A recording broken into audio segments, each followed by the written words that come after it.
Psalm 16. Preserve me, O God, for in thee do I put my trust. O my soul, thou hast said unto the Lord, Thou art my Lord.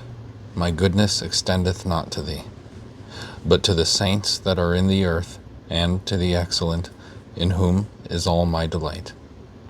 Their sorrows shall be multiplied that hasten after another God. Their drink offerings of blood will I not offer, nor take up their names into my lips.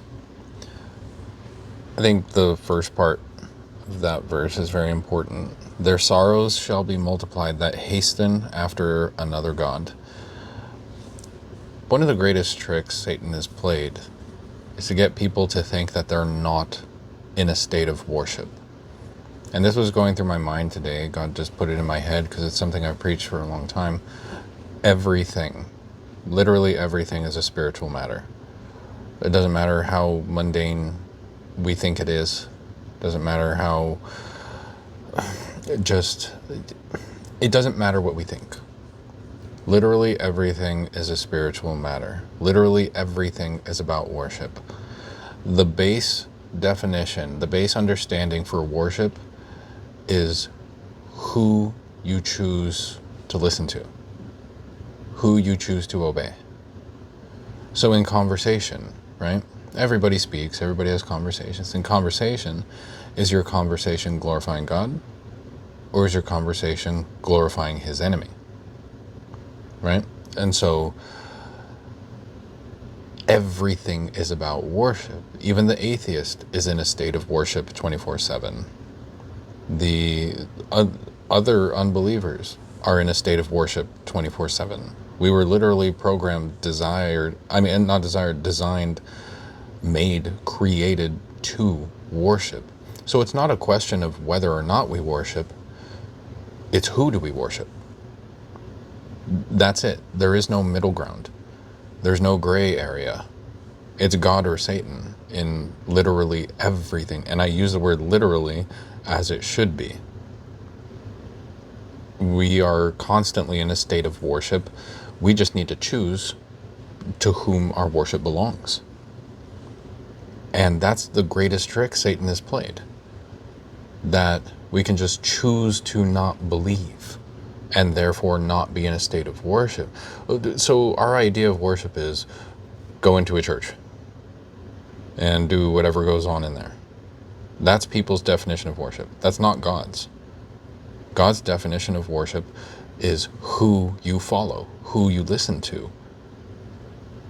And so if we're not listening to God, if we're not following God, if we're not reading his word and abiding by what he says in there, then there's only one other option as to who we're worshiping. You know, and you can be completely non-religious, completely. You're still worshiping. You're just worshiping Satan unknowingly. You don't have to know that you're worshiping him to still worship him, because everything outside of God is him.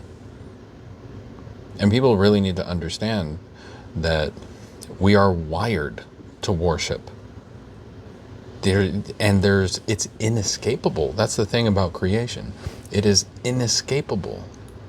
Worship is just a part of life. And everyone needs to understand that. So when David says, their sorrows shall be multiplied that hasten after another God, that's very true. And it doesn't matter who you are. If it's not the God of heaven, then you're worshiping Satan. No one wants to hear that because I don't even believe in Satan. Well, that's actually the greatest trick he played on mankind, is to convince people he doesn't exist.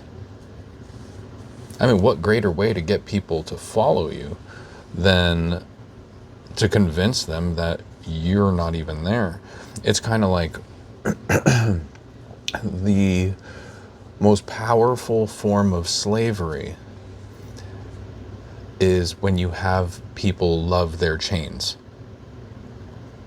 A modern example of that, TV screens, phone screens, computer screens. That is bondage. And it's easy to get obsessed with it. And then, guess what? Through those screens, you then learn things and follow things that are against God. It's a form of slavery. It's a form of subjugation. We just happen to really, really, really, really enjoy it. And so we need to be aware of that. So following that stuff just brings you More misery. sadness and anxiety and depression, and you think it's making you happy, but in reality, It's making it worse. making everything worse. Exactly. And the biggest problem isn't even that. It's that when we fall into a state of anxiety or stress or sadness or despair, we go in the one direction where we think we'll find some sort of healing, which is back to the screens. Think of it in terms of a relationship. A married couple, just imagine a married couple, they had a fight, and their form of reconciliation is sitting on a couch and watching a movie together. All right, was the problem solved? Did you guys work through it? Did you guys point out each and everything that went wrong? And did you then make a game plan as to how to fix it? Were apologies made where accountability needs to be had? Are there areas that were discussed where sacrifice needs to be made? No, none of those things. They just get lost in the screen. Then they have happy feelings again, and they think that everything is fine. That's not how it works. You haven't worked through anything. You haven't processed anything. You haven't solved anything. You allowed the screen to suck you in, and guess what's going to happen? You're going to have the same fight again. And that's following a different God, because God tells us, work through it. Don't let the sun go down upon your wrath. In other words, don't go to bed until you guys have solved it. And so that's still following another God, because you're not heeding what he said in the Bible of don't let the sun go down upon your wrath. And with the people choosing TV and phones and trying to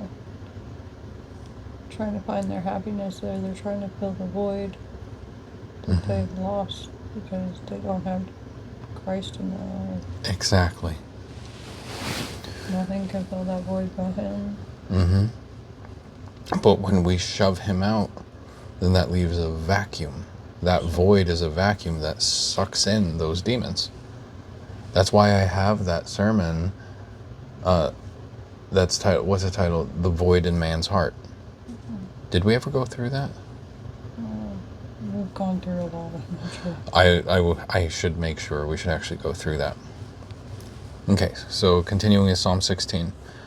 The Lord is the portion of mine inheritance and of my cup. Thou maintainest my lot. The lines are fallen unto me in pleasant places. Yea, I have a goodly heritage. I will bless the Lord, who hath given me counsel.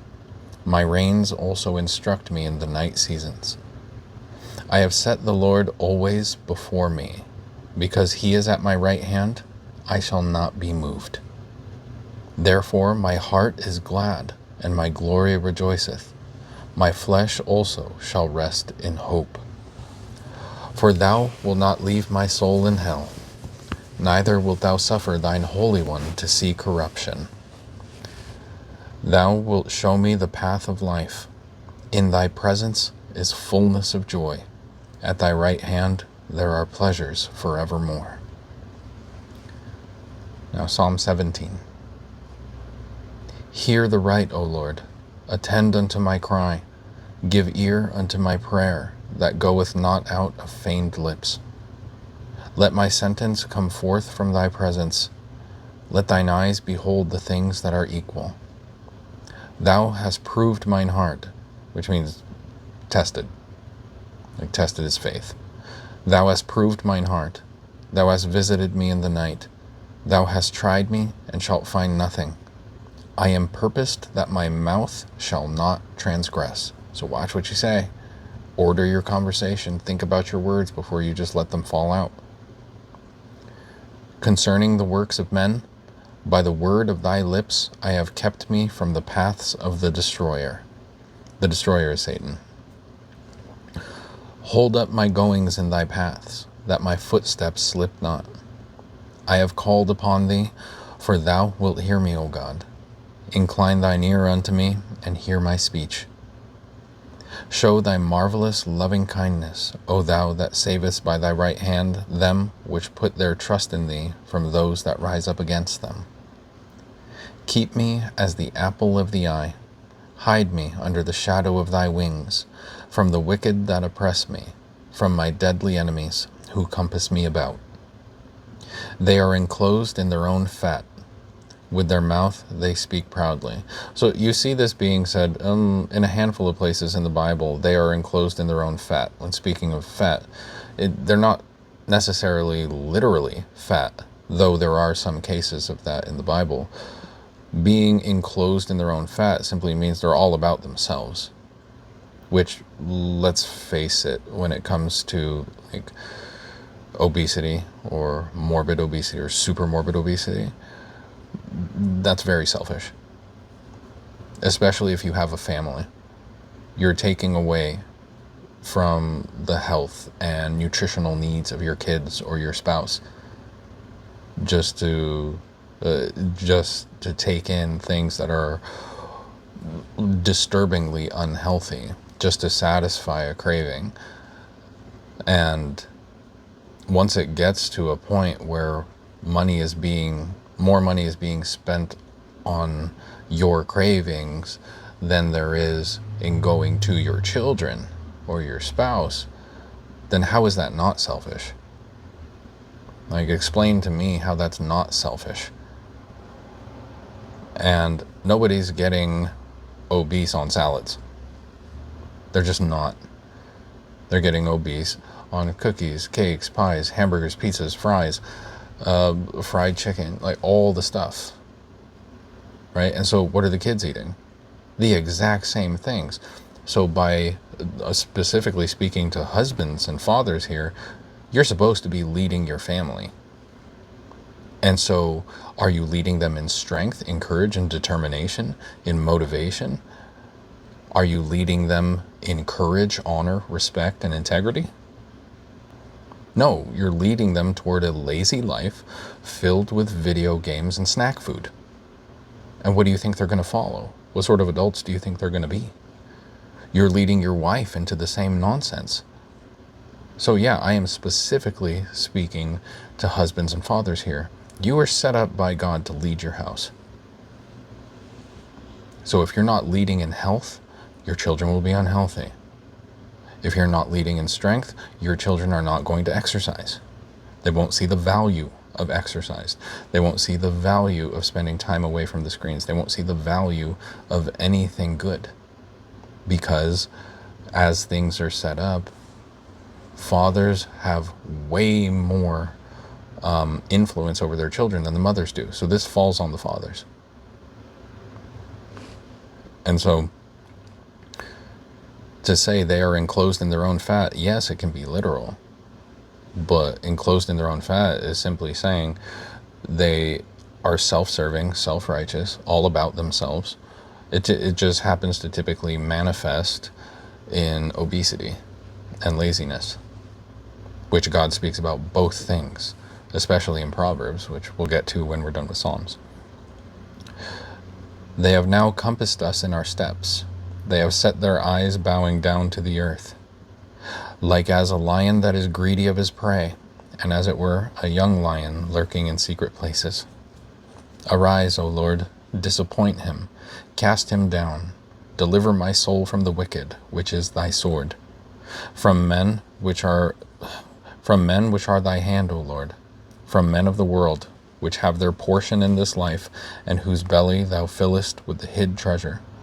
They are full of children, and leave the rest of their substance to their babes. As for me, I will behold thy face in righteousness. I shall be satisfied when I awake with thy likeness. So do you, ma'am, have any comments you'd like to share, questions or anything about this? Sure. All right, well, praise the Lord. Thank you for listening.